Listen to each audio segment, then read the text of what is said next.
Hi, welcome to Kendall Brown. We are doing chapter number 3, the emotional intelligence. It's time we moved long time ago over the IQ, the much devalued rated test to intelligence, test somebody's intelligence.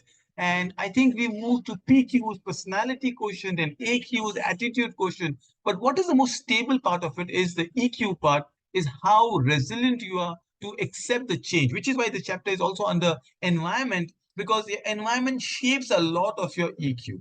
The skill tags that we've got is basically coping with emotion, which is what emotional intelligence is all about, especially the work of Daniel Goleman. So as a teacher, one of my first advice would be to just Google who Daniel Goleman is, perhaps share a photo in your WhatsApp group, break it on a projector, or tell people about the excellent work that Daniel Goleman has done and people before him, but he's the one who made it very, very popular.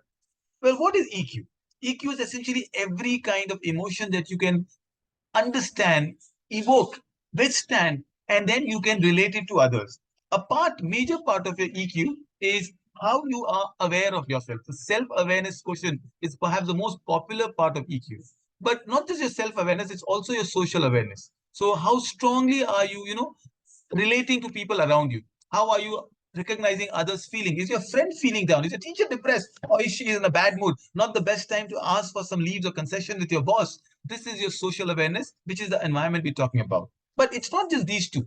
A major part of EQ is basically your self-management. How are you? Are you feeling stressed, tired? Did you sleep well? Did you exercise well? Are you overeating? Are you too, irritable with something? Or perhaps it's your mother that your communication is breaking down. And this leads to your relationship management with your family members, with your peers, with your teachers, with people online. Are you more, influenced by people online than actual people? So as a teacher, write these concepts on your board, talk to them, talk through them.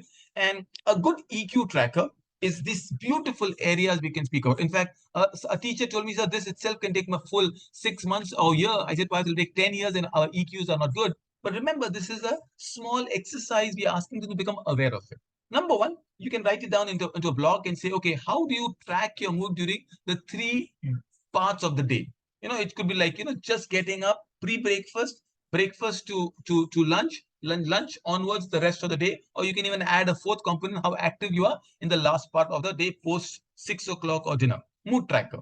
How good are you? When is your mood the best? When is the best time to actually spend time studying? Perspective talking. What about others? How do others see the things from? When you're asking your parents for a late time out, how do they think, as an adult? What's your body language talking about? What clues does your body language, your haircuts, your tattoos, your rings give you? Your active listening. Are you really talking to others? I statements. When you communicate with somebody, what kind of statement do you tell? Do you tell them, I am not feeling well because of you? You are the ones causing all the problem. You see, EQ is a journey. It's not destination. EQ is not Thailand, you reach and that's at the end of the day. It's not Goa. EQ is the highway you're taking to reach your destination. It's the joy of understanding yourself. And that is the joy I'm asking you to become master of emotions. Well, that's another 5 minutes of your half an hour conversation. But this is your first exercise I would like you to talk about. So remember, in the EQ level 1 called ethics, this is very interesting. Find out statements that you agree, disagree, and in between with. The facilitator can use many more statements. I'm just giving you sample statement. And ideally, if in a class of 10, 15, 30, you can ask each one of them to think of a statement and others will tell them if they agree, disagree. You can even do a very nice color-coded thing. Don't have to do 5 things. Rather, you have green for agree, yellow for uncertain, and red for do not agree. Stray dogs should be killed as they pose danger to the children. Just not agree, disagree, allow them to have the emotion into it. And you'll see how strong emotions become. For me, I'm a very big lover of stray dogs. We love to feed them. But there have been incidents where, stray dogs have bitten a child. But what about rots? What about, German shepherds? What about Dobermans? Well, they are more dangerous than stray dogs. We actually occupy their land. And that's how the discussion goes. No building should be taller than 7 floors. Depends on you live in Mumbai or Chandigarh. Your answers might change, but it's a great conversation to have to agree or disagree. There should be no visa to travel the world. Oh, I love this idea. Today in the last 5 years, Indians have got visa-free access, which was, only the privilege of, say, Japan and Singapore and United States and European countries. Brilliant. So what do you think? Cars should only be allowing, one cup of 4 people, the odd and even debate of Delhi or Singapore. These are questions which are not morally right or wrong. These are questions of ethics. On a side point, one of the only thing AI is unable to, crack is the legal system, because there are a lot of ethics involved, a lot of emotions involved. For me, it's just a matter of time when AI will solve our legal cases, and it is very, very important because of the swiftness of it. But that's another question to find about your agreement or disagreement. Very quickly, I love this exercise just for the sheer, the sheer complexity of the picture that comes along with it, that which side are you on? Well, do not just ignore the little statement that has come into the oak tree, but we are looking at the emotional intelligence part of it. I'm sorry, the Yokohama drums have come from an oak part of it, but think about, ignore it, please. The emotional intelligence, the light side or the dark side of EQ. I would like your class to be divided into two parts and do a class debate on it. That, okay, for somebody who's good with emotional intelligence, they have strong leadership qualities, communication, empathy. But what about others who have not the halo but the devil's horns to say? They can manipulate somebody's emotion. They take control of it. They are in deception, emotional blackmail. Do you know of characters? Usually, movies are great ways to think about it. I mean, think about a movie like Interstellar or Inception or even Oppenheimer. I think there was so much of hype, everybody's seen it. Use a character from a movie and tell the good or bad of it. I love to use about characters from the Batman series. I wish you see my current T-shirt, which says, "Is Joker evil or not?"